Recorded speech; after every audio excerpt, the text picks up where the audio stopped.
Good morning, students. This is Rohit sir here. And earlier we have already started out with our chapter 2, that is components of food, and we had already learned about various nutrients that are present in our food, that is carbohydrates, fats, vitamins, minerals, and water and dietary substances. But we have seen how to test them. Today we'll be going through the remaining topics. Earlier we have learned about vitamins as well as fats as well as carbohydrates and proteins. So today we'll be seeing minerals, the starting topic, and then we'll be seeing where actually what are the deficiency diseases as well as what is a balanced diet. Okay, so minerals are needed by our body in small amounts. Each one is essential for proper growth of body and to maintain good health. Some sources of iodine are actually ginger, some sources of phosphorus actually are milk, banana, and some sources of iron are spinach and apple. Some sources of calcium are egg and milk. Now they are also actually divided into two groups. They are actually microminerals and trace minerals. Microminerals, trace actually are known as microminerals also, and macrominerals are actually needed in higher amount. So minerals are basically the elements, normal elements which we are requiring in our daily diet for actually proper growth. Without them the properly growth will not take place. So iodine first of all required by our body for our gums and all, teeth and all. So and for our development, mental development, okay, it is provided to us by ginger. Now phosphorus actually in our body movements, like we move our hands, legs and all, and even the beating of the heart as well as all those things are dependent upon the phosphorus. Sodium, potassium as well as the phosphorus. Milk and banana are the sources. Now iron, some sources of iron are actually spinach and apple. Spinous आप सबको मालूम है, पालक, Apple is सेब. Okay, सो ये iron के sources हैं जो एक्चुअली हमारे ब्लड में प्रेजेंट होता है, जो ऑक्सीजन को कैरी करके लेके जाता है different parts of the body के लिए. ये भी हमारे लिए ज़रूरी है. Next one is calcium. So calcium is provided to us from egg and milk. Those who are drinking milk they don't require actually egg, but if any time you are shifting, that time you can take eggs also and milk. They both are good sources of calcium. And the macro minerals are actually needed in higher amount. The trace minerals or the macro minerals, okay, they are actually required in less amount. They are not asked in very heavy amounts. Vitamins and minerals are required by our body in very small amounts only. Now the dietary fibers and water though daily we are drinking, so we don't have any problem. Dietary fibers are also known as roughage. Roughage is mainly provided by plant products in our fruit. Whole grains, pulses, potatoes, fresh fruits and vegetables are main sources of roughage. Roughage does not provide any nutrient to our body. This helps our body to get rid of the undigested food. Water helps our body to absorb nutrients from food. It also helps in throwing out some waste from body as urine and sweat. So dietary fibers जो है हमारे में, so dietary fibers are actually known as roughage. तो roughage जो है हमारे body में कोई वाइटल रोल नहीं प्ले कर रहे होते हैं, बट ये हमारे सोर्सेस में ज़रूरी है. ये हमारे बॉडी के मूवमेंट्स के लिए एक योगदान देते हैं. जैसे अगर आप एक रफ बॉल लेंगे तो उस पर एनर्जी आपको स्पेंड करनी है, बट आप वही पिंग पोंग बॉल लेते हो, छोटी सी एक बॉल आती है क्रेजी बॉल, ओके, उसको आप ऐसे करते हो तो एकदम फास्ट मूवमेंट रहता है. तो क्या करते हैं हम, जो भी खाते हैं उसके डाइजेशन के बाद ये कचरे को एक्यूमुलेट करके ईजी ट्रांसपोर्टेशन में यूज़ होते हैं. और वाटर जो है, वाटर भी इनके ट्रांसपोर्टेशन में. और वाटर में अगर एनर्जी प्रोड्यूस हुई है तो ये एनर्जी हमारी बॉडी एब्जॉर्ब कर लेती है. Next one is actually balanced diet. Not too much of one or not too little of another. The diet should also contain a good amount of roughage and water. Such a diet is called balanced diet. ना तो बहुत ज़्यादा चाहिए ना बहुत कम चाहिए, हमें सब कुछ प्रॉपर मात्रा में लेंगे और उसमें पानी और डाइटरी फाइबर्स होंगे तो हम उसे रफेज, जो डाइटरी फाइबर्स है उसे रफेज कहते हैं, तो उसे हम बैलेंस्ड डाइट कहेंगे. Eating the right kind of food is not enough. It should also be cooked properly so that its nutrients are not lost. मतलब हम सही खाना तो खा रहे हैं बट उसको बराबर कुक करके खा रहे हैं, वो भी ज़रूरी है। कई कई बार हम खाना जला हुआ भी खा लेते हैं बट वो जल जाने के बाद उसमें प्रॉपर न्यूट्रिएंट्स हमें नहीं मिलते, तो उसे प्रॉपरली कुक करना ज़रूरी है। If the vegetables and fruits are washed after cutting और peeling them, it may result in sort of some vitamins. अगर आप ये सब्जियां और फल जो है आप पहले धो लेते हैं फिर हम खाते हैं, ये नहीं कि हम उन्हें कट करके धोते हैं। कट करके अगर आप धोते हैं तो उसमें उनके कुछ विटामिन्स गायब हो जाते हैं। Similarly repeated washing of rice and pulses में remove some vitamins and minerals present in them. बार बार चावल को धोते रहने से उसमें जो विटामिन एंड मिनरल्स है वो भी हम लॉस्ट कर देते हैं।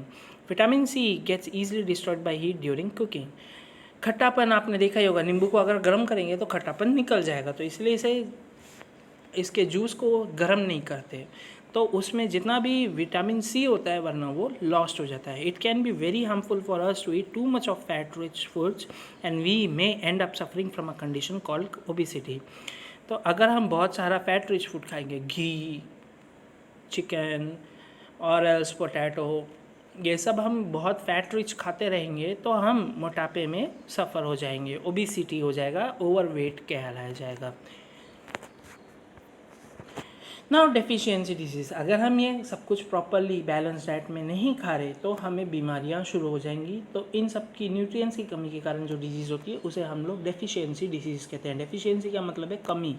अ person may be getting enough food to eat but sometimes the food may not contain particular nutrient. If this is continues over a long period of time, the person may suffer from its deficiency. Diseases that occur due to lack of nutrients over a long period are called deficiency disease.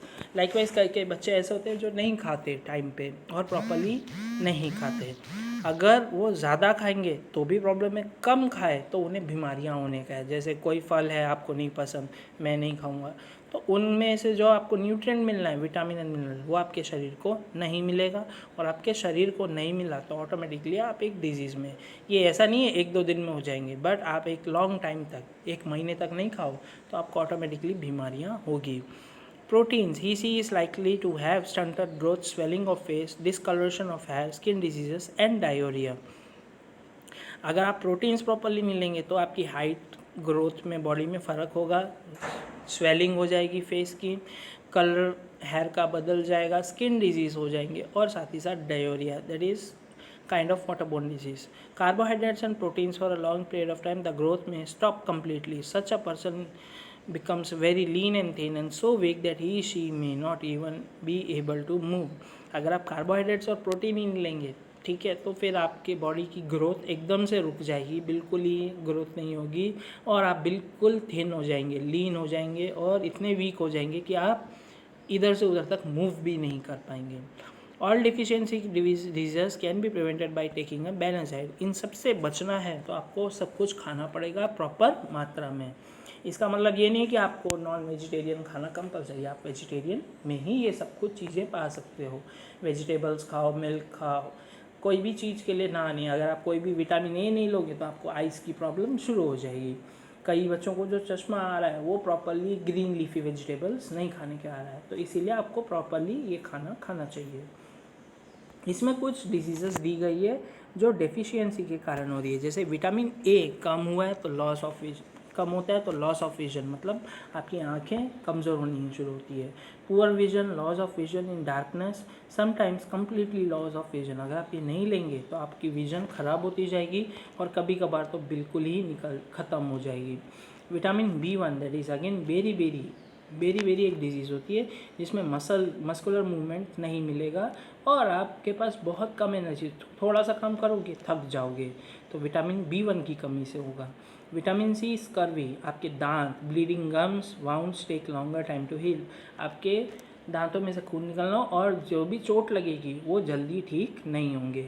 Vitamin D rickets, bone जो है बिल्कुल soft हो जाएंगे और मेंट हो जाएंगे। छोटी सी भी चोट लगेगी तो आपको हड्डियाँ टूट जाएंगी, छोटी सी चोट में ही हड्डियाँ टूटेंगी, तो बोन जो है बहुत कमज़ोर हो जाते हैं, इसलिए हमें विटामिन डी लेना चाहिए। कैल्शियम, बोन एंड टूथ देखिए, अगर कैल्शियम नहीं लेंगे तो बोन भी ख़राब होगा, दांत भी ख़राब होंगे और साथ ही साथ टूथ डिके भी होगा।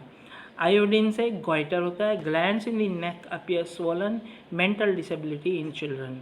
आयोडीन जो है, अगर आयोडीन नहीं मिलता है तो आपका जो गला है बिल्कुल सूज जाता है थायराइड ग्लैंड के कारण, और मेंटल डिसेबिलिटी होती है। ऐसे ही आयरन नहीं मिलेगा तो अनेमिया होगा, आरबीसी डब्ल्यूबीसी में आयरन की कमी के कारण एनीमिया, ठीक है, आपको ब्लड काउंट कम हो जाता है, तो आपकी बॉडी एकदम वीक हो जाती है, क्योंकि ब्लड ही हमारे ऑक्सीजन को कैरी करती है। नाउ इसमें हमने क्या क्या देखा, ये कुछ की पॉइंट्स हैं। The major nutrients in our food are carbohydrates, proteins, fats, vitamins and minerals. In addition food also contain dietary fibres and water. Carbohydrates and fats mainly provide energy to our body, ये सब कुछ हमें energy देते हैं, carbohydrate, fat. Proteins and minerals are needed for growth and maintenance of our body, हमारी growth और maintenance को maintain करने के लिए प्रोटीन और मिनरल्स चाहिए। Vitamin helps in protecting our body against diseases, ये जितनी भी डिफिशियंसी डिजीज़ है इनसे और दूसरी बीमारियों से भी बचाने के लिए विटामिन एक वाइटल रोल प्ले करता है। Balance diet provides all the nutrients that our body needs in right quantities along with adequate amount of roughage and water. तो बैलेंस डाइट में ये सारे न्यूट्रिएंट्स होते हैं जो हमारे शरीर को ज़रूरत होते हैं, उसके साथ सही अमाउंट में एनर्जी भी। डेफिशिएंसी ऑफ वन और more nutrients in our food for a long time may cause certain diseases और डिसऑर्डर्स। अगर कोई भी चीज़ हमने खाने में कुछ कम हो जाता है, कई बार डॉक्टर्स हमें टैबलेट्स देते हैं मल्टीविटामिन एंड मिनरल्स के, और टैबलेट्स लेने से अच्छा है कि अगर आप लोग टाइमली खाना ठीक से खाएं तो आपको ये टैबलेट्स की ज़रूरत पड़ेगी ही नहीं। अगर ये नहीं मिलता है काफ़ी समय तक तो आप में डिजीजेस हो सकते हैं और इवन डिसऑर्डर्स भी हो सकते हैं। ना इसमें कीवर्ड्स कुछ दिए हुए हैं, balance diet, beri, carbohydrates, energy, fats, minerals, nutrients, proteins, roughage, scurvy, starch, vitamins. ये सारे कीवर्ड्स भी आपको नोट डाउन करने हैं और जो भी पढ़ा है वो आपको प्रॉपरली नोटबुक में लिखने हैं। इसके आगे आप इसको लास्ट में रिवाइज करने के लिए ये कीवर्ड्स नोट डाउन कर लीजिए, ताकि आपको लास्ट में रिवीजन के टाइम पे ये हेल्प करेगा। सो इसके साथ ये लेसन ओवर होता है। मैं आपको इसके question and answers next lecture में दूंगा, एज वेल एज इसका PDF आपको अवेलेबल किया जाएगा। So if you are not understanding after the school reopens, you can ask me the doubts. Thank you kids again.